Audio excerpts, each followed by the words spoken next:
ሰላም ጤና ይስጥልን ክቡራትና ክቡራን ዩቲዩብ ቻናል ቤተሰቦች ከመካከለኛው ምስራቅ ሰበር ዜና ተሰምቷል። በየሰዓታቱ የሚወጡ ሰበር መረጃዎችን ለማድመጥና መረጃዎችን ዩቲዩብ ላይ ሲጫኑ ቀድሞ ለእናንተ የማስታወቂያ መልእክት ወይም ኖቲፊኬሽን እንዲደርሷችሁ ዩቲዩብ ቻናሌን ሰብስክራይብ በማድረግ የደወል ምልክቷን መጫን አትዘንጉም። ወደ ሰበር መረጃው ዘገባ ስናልፍ በቀዳሚነት ኢራን 19 ሚሳይሎችንና ሰው አልባ በራሪ አውሮፕላኖችን ወደ ተባበሩት አረብ ኤሚሬትስ ላይ ተኩስ አማራለች። በድንጋጤ ውስጥ ያለችው የተባበሩት አረብ ኤሚሬትስ ጥቃቱን ያለምላሽ አላልፈውም ስትል ትምህርት ቤቶቿን ሙሉ በሙሉ እየዘጋ ሲሆን ትምህርት ከዛሬ ጀምሮ ላልተወሰነ ጊዜም በኦንላይን እንዲሰጥ መወሰኗን ስትገልጽ ወታደራዊ ጥቃት ልትሰነዝር እንደምትችልም ገልጻለች። ጉዳዩን በተመለከተ የቀጠናው ሀገራት አስቸኳይ መግለጫ በማውጣት ላይ ናቸው። በተኩስ አቁም የሰነበተው የመካከለኛው ምስራቅ አሁን ሚሳይሎችን ዳግም መተኮስ ጀምረውታል። ጉዳዩን በተመለከተ በሰፊው የምታደምጡት ዘገባም ይኖራል። በሌላ በኩል የአሜሪካ ፕሬዝዳንት ዶናልድ ጄ ትራምፕ ኢራንን ሙሉ በሙሉ ከምድረገጽ አጠፋታለሁ ሲሉም ጠንከር ያለ ዛቻ ያስተላለፉ ሲሆን ዛቻቸውን ተከትሎ ኢራንም እኔም መላው መካከለኛው ምስራቅን በእሳት አነደዋለሁ ተያይዘን እንጠፋለን ስትልም አስጠንቅቃለች። ይህንንም ተከትሎ የኢራን አምባሳደሮችና ባለስልጣናት እየሰጡ ባለ መግለጫ ከሆነም ለማይቀረው ጦርነት ስንዘጋጅ ነበር። ትናንትና በተኩስ ተጀምሯል። የመካከለኛው ምስራቅ አዲስ ዙር ጦርነት ይቀጥላል። ወደ መካከለኛው ምስራቅ የተለያዩ ኢላማዎች ላይ ተኩሳችንን እናጠናክራለን ብለዋል። በሌላ በኩል የእስራኤሉ ጠቅላይ ሚኒስትር ቤንያሚን ኔታንያሁ ጦርነቱን እርሳቸውም እንደሚቀላቀሉ የገለጹ ሲሆን ከኢራን ጋር ለሚደረገው ውጊያ ስንዘጋጅ ቆይተናል፣ በኢራን ላይ አውዳሚ ጥቃት እንከፍታለን ሲሉም ተደምጧል። ጉዳዩን በተመለከተም በስፋት የምታደምጧቸው ሰበር መረጃዎች ይኖራሉ። እስከ ፍጻሜው ድረስ አብራችሁን ቆያችሁ እነኝና መሰል መረጃዎችን በዝርዝር የምናስደምጣችሁ ይሆናል። እስከ ፍጻሜው ድረስ አብራችሁን ቆዩም። በቅድሚያም በመካከለኛው ምስራቅ ውጥረቶች ይበልጥ አይለዋል። ሚሳይሎች ዳግም መተኩሳቸው ሲሰማ በቀጠናው ላይ ያለው የአሜሪካና የኢራን ኃይሎች የተኩስ ልውውጥ መጀመራቸውም ተዘግቧል። ወደ ዩናይትድ አረብ ኤሚሬትስ ጉዳይ ስናቀና የዩናይትድ አረብ ኤሚሬትስ መከላከያ ሚኒስቴር እንዳስታወቀው ትናንት ሰኞ ምሽት ብቻም 19 ሚሳይሎችና ሰው አልባ በራሪ አውሮፕላኖች ወይም ድሮኖች በአየር መከላከያ ስርዓት መውደማቸውም አስታውቋል። ዘገባው ከዱባይ እንዳብራራው ከሆነ የተባበሩት አረብ ኤሚሬትስ መከላከያ ሚኒስቴር በመግለጫው የአየር መከላከያ ኃይሎቻችን ከኢራን የተተኮሱ 12 የባላስቲክ ሚሳይሎችንና 3 የክሩዝ ሚሳይሎችን እንዲሁም 4 ሰው አልባ በራሪ አውሮፕላኖችን ወይም ድሮኖችን ያመከኑ ሲሆን በዚህም 3 ሰዎች ላይ መካከለኛ ጉዳት ደርሷል ብላለች ኤሚሬት። ምሽቱን ከኢራን የተተኮሰ ሚሳይልም በተባበሩት አረብ ኤሚሬትስ በፉጃይራ ግዛት በሚገኝ የነዳጅ ወደብ ላይ ጥቃት እንዳደረሰም ተመላክቷል። በደረሰውም ጥቃት በተነሳ ሰዓት 3 የህንድ ዜጎች መቁሰላቸውም ተረጋግጧል። ይህ በእንዲህ እንዳለ የአሜሪካው የዜና አውታር አክሲዮስ የዜና ወኪል ባወጣው ጥብቅ መረጃ እስራኤል ዩናይትድ አረብ ኤሚሬትስን እገዛ ለማድረግ አይረንዶም የተሰኘ እጅግ ዘመናዊ የአየር መከላከያ ስርዓቷን በሚስጥር አሰማርታ እንደነበር የዘገበ ሲሆን ምንጮችም ለሲኤንኤን እንዳረጋገጡት በኤሚሬትስ የአየር ክልል ውስጥ የኢራንን ጥቃት ለማምከት ሲባል ይህ የእስራኤል አይረንዶም ስርዓት ጥቅም ላይ ውሏል። ይህ ክስተት ከ6 ዓመታት በፊት መደበኛ ግንኙነት የጀመሩትን የሁለቱ ሀገራት ወታደራዊና ዲፕሎማሲያዊ አቅማቸውን ያሳየም ሆኗል።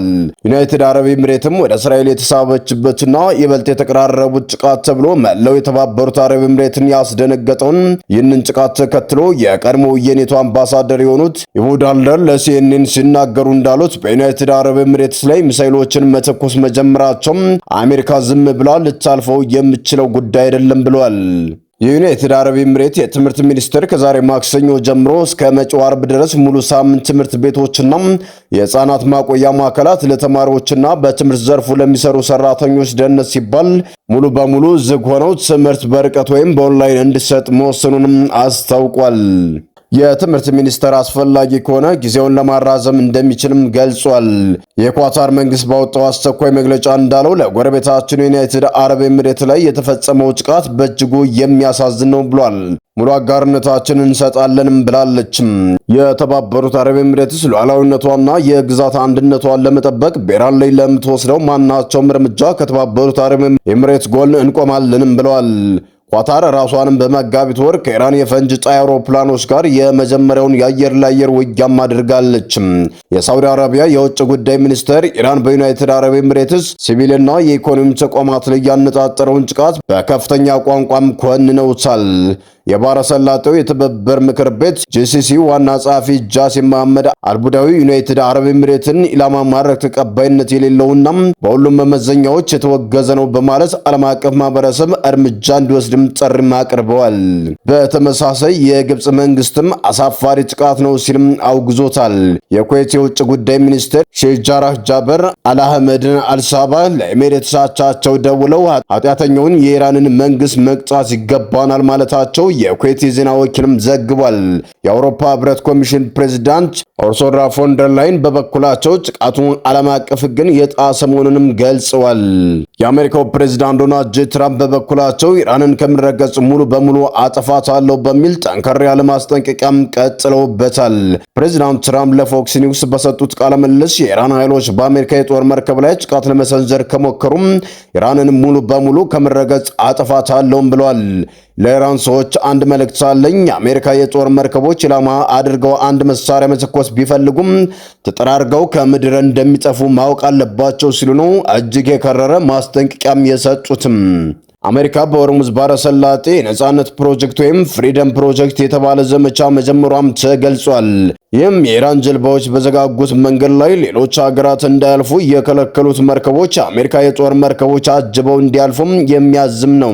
በዚህ ዘመቻ ላይ ከ15000 በላይ ወታደሮች ዩኤስኤስ አብርሃም ሊንከን የተባለች ግዙፍ የአውሮፕላን ተሸካሚ መርከብ እንዲሁም ኤፍ-18 ሱፐር ሆርነት የጦር አውሮፕላኖችና አፓች ሄሊኮፕተሮች ተሰማርተዋል። ፕሬዚዳንት ትራምፕ በዚህ ሌሊት ብቻ 7 የኢራን ትናንሽ ጀልባዎች በአሜሪካ ኃይሎች መመታታቸውንና መስመጣቸውንም ገልጸዋል። በውጥረት መካከለኛ የንግድ መርከቦች ሰለባ የሆኑ መሆኑም ተነግሯል። በፉጃይራ ወደብ አቅራቢያ አንዲት የነዳጅ ጫኝ መርከብ መመታቷ እንዲሁም በሌሎች መርከቦች ላይ የእሳት አደጋ መነሳቱም ተዘግቧል። በተለይም የደቡብ ኮሪያን ሰንደቅ ዓላማ የምታውለበልበው ኤችኤምኤም ናቡ የተሰኘች መርከብ ጥቃትም ደርሶባታል ተብሏል። ትራምፕ ደቡብ ኮሪያ ጦሯን ይዛ ይህንን ዘመቻ እንድትቀላቀልም ጥሪም አቅርበዋል። ኢራን በበኩሏ የአሜሪካ መርከብ በኢራን ሚሳኤል ተመቶ ወደ ኋላ መመለሱን ገልጻለች። ይህንን አሜሪካ ማስተባብላለች። ከፍተኛ የኢራን ባለስልጣናት አሜሪካን የባህር ላይ ወንበዴ በማለትም የጦሯ ሲሆን ጥቃቱን መቀጠላቸውንና አሜሪካን ከእንግዲህ ልዕለ ኃያላን አይደለችም ሲሉም አጣጥለዋታል። በአሜሪካ በኩል ጦርነቱን የሚደግፉ ዜጎች ቁጥር ከ32 እስከ 36% ብቻ መሆኑ ቢነገርም ትራምፕ ግን ይህንን አነስተኛ ጦርነት ስሞል ዋር ሲሉም ጠርተውታል። በመካከለኛው ምስራቅ ባለው አለመረጋጋት ምክንያት የነዳጅ ዋጋ በከፍተኛ ሁኔታ ማሻቀቡም ተገልጿል። በአሜሪካ የአንድ ጋሎን ነዳጅ ዋጋ $4.4 ደርሷል። የታየው በበኩላቸው ኢራን በኢኮኖሚ እንድትደቅና ገዛዟ እንዲወድ ከፍተኛ ፍላጎት እንዳላቸውም ገልጿል። ሰላም ጤና ይስጥልን። የተወደዳችሁና የተከበራችሁ የሚዲያችን ቤተሰቦች ለሰዓቱ የነበሩን መረጃዎች እነዚህን ይመስሉ ነበር። በሌላ መረጃዎች እስከምንገናኝ ያላችሁበት ሰላም ቆዩልን።